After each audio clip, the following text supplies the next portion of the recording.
बिहार की गद्दी अब किसके हाथ? एग्जिट पोल के अनुसार एनडीए को फिर बढ़त मिलने जा रही है, तो कभी कभी एग्जिट पोल फेल हो जाती है। नमस्कार दोस्तों, मैं हूं अभिषेक और स्वागत करता हूं आज की इस एपिसोड में। आज हम बात करेंगे बिहार विधानसभा चुनाव 2025 की, जहां मतदान 2 चरणों में पूरा हो चुका है। जनता ने दिखा दिया है कि इस बार चुनाव सिर्फ पार्टियों का नहीं बल्कि जनता के मुद्दों का चुनाव है। इस बार बिहार में हर वोट के पीछे एक उम्मीद था, एक सवाल था, कौन बनाएगा बिहार में सरकार? नीतीश कुमार का अनुभव या फिर तेजस्वी यादव का युवा जोश? और इसके बीच जनता क्या सोच रही है, यही आज हम इस वीडियो में देखेंगे। तो बने रहिए इस वीडियो में और देखिए अंत तक वीडियो को। जैसे हम सबको पता है कि बिहार में 2 चरणों में मतदान हुआ। पहला चरण 6 नवंबर 2025 को समाप्त हुआ और दूसरा चरण का मतदान 11 नवंबर 2025 को हुआ। दोनों ही चरणों में वोटरों में ज़बरदस्त उत्साह देखने को मिला। पहले चरण की बात करें तो 64.66% और दूसरे चरण की बात करें तो 67.14% मतदान हुआ। यह केवल आंकड़े नहीं बल्कि बिहार की जागरूक जनता के लोकतंत्र के प्रति अटूट विश्वास और भागीदारी की मिसाल है। बिहार है तैयार, अब की बार किसकी सरकार? एक नई पार्टी जन स्वराज, जिनके संस्थापक श्री प्रशांत किशोर, वो भी इस बार चुनावी मैदान में उतरे हुए हैं, अपने पूरे दमखम लगा चुके हैं। और सबसे महत्वपूर्ण बात है कि चनपटिया से उनके सबसे महत्वपूर्ण कैंडिडेट और यूट्यूबर मनीष कश्यप जी इस चुनाव में अपनी किस्मत आजमा रहे हैं। बहुत सारे युवा कैंडिडेट भी उतरे हैं इस बार के इलेक्शन में, तो देखा जाएगा। ये तो 14 नवंबर को पता चल ही जाएगा। पहले चरण के मतदान के बाद दोनों गठबंधनों की ओर से माहौल गर्म हो गया। दोनों अपने अपने सरकार बनाने के दावे करने लगे। लोगों का कहना था अब रोजगार चाहिए ना कि वादे, अब सच्चा विकास चाहिए ना सिर्फ सिर्फ भाषण। आनी जनता मुद्दों पर वोट कर रही है, जात पात या चेहरे पर नहीं। दोस्तों, बिहार चुनाव 2025 के सबसे बड़े मुद्दे क्या हैं, ये हम जानेंगे। अगर बात करें रोजगार और युवाओं की उम्मीद की, तो बिहार का युवा बदलाव चाहता है। तेजस्वी यादव ने वादा किया है लाखों नौकरी का, हर घर में नौकरी का।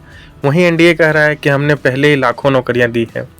जनता दोनों के दावों को कसौटी पर परख रही है। अगर हम नीतीश कुमार सरकार की बात करें तो नीतीश कुमार का अनुभव बनाम जनता की नहीं चाहत। लोग पूछ रहे हैं 15 साल बहुत हुए, अब क्या नया? जबकि नीतीश कुमार जी के पक्ष के कहते हैं विकास की नींव हमने रखी है, अब उसे आगे हम ही बढ़ाएंगे। अपराध के कानून मामलों और सुरक्षा पर बहस तेज है। विपक्ष आरोप लगाती है कि गोली और गाली का द्वार लौट आया है। वहीं सत्ता पक्ष का कहना है कि बिहार अब पहले जैसा नहीं, कानून राज कायम है। इस बार महिला मतदाता कई सीटों पर निर्णायक साबित हो सकती हैं। युवा वोट बैंक पहली बार खुलकर मुद्दों पर बोल रहा है। कई मीडिया न्यूज़ में युवाओं ने साफ कहा है कि जो रोज़गार देगा उसी को हम चुनेंगे। यानी कि अगर हम भी युवा की चाहत पर चले तो कहीं ना कहीं तेजस्वी यादव जी का सरकार बनने की ओर दिख रहा है।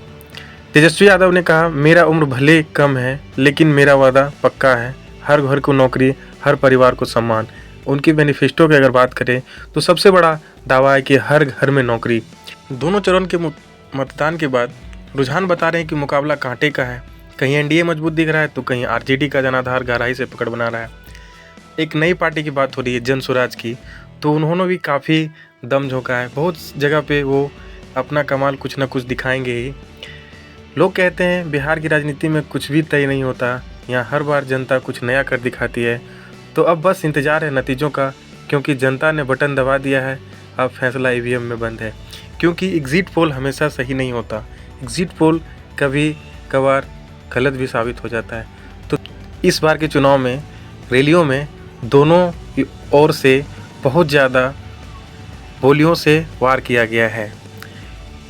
कभी मोदी जी द्वारा सिक्सर से 6 गोली छाती की बात अगर बोली जाए, या फिर तेजस्वी जी का 1 लाख रोजगार की बात की जाए, या फिर बहुत सारे ऐसे छोटे छोटे गायकों का गाना इस बार के चुनावी मुद्दा में मुद्दा बन गया था। एक अलग टाइप का मुद्दा बन गया था, अलग टाइप का, उसको हम स्वाग बोल सकते हैं।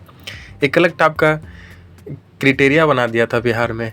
हर जगह मोदी जी भी भोजपुरी के फ़ैन हो गए। सत्ता पक्ष इस गवर्नमेंट को अपना कुछ शासन की सरकार बोल रही थी, तो विपक्ष इसे कुशासन बोल रहा था।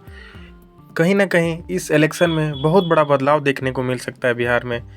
अगर एनडीए की भी सरकार बनती है तो अच्छी बहुमत से बनेगी, और अगर विपक्ष भी बनता है तो अच्छी बहुमत से बन सकती है। एग्जिट पोल पे हमें भरोसा नहीं, लेकिन 14 नवंबर का इंतज़ार करें, रिजल्ट स्पष्ट हो जाएगी। कौन सा सीट से कौन सा विधायक जी हमारे चुन के जाएंगे सदन में, वो भी दिख जाएगा। तो आप एग्जिट पोल को रिजल्ट ना माने और भरोसा बनाए रखें कि 14 तारीख का इंतज़ार करें और देखते रहे रिजल्ट को। दोनों तरफ से चुनावी युद्ध शब्दों का नहीं, विचारों का युद्ध बन चुका था। अब जब दोनों चरणों का मतदान पूरा हो चुका है तो सबकी नज़र टिकी है एक डेट पर। वो डेट है 14 नवंबर, जिस दिन तय होगा कि बिहार में कौन बनेगा अगला मुख्यमंत्री। अभी तक के रुझान बता रहे हैं कि मुकाबला कांटे का है। कहीं एनडीए मजबूत दिख रहा है तो कहीं आरजेडी का जनाधार गहराई से पकड़ बना रहा है। दोस्तों, चाहे आप किसी भी विचारधारा से हो, लेकिन याद रखिए लोकतंत्र की असली ताकत जनता के पास है। पहले चरण में भी हम लोग को देखने को मिला, भारी मतदान हुआ, और दूसरे चरण में भी लोगों ने बढ़ चढ़ कर हिस्सा लिया। तो दोस्तों, आपको कैसी लगी जानकारी? अगर जानकारी अच्छी लगी तो वीडियो को लाइक, कमेंट और शेयर जरूर करें। जय हिंद, जय बिहार।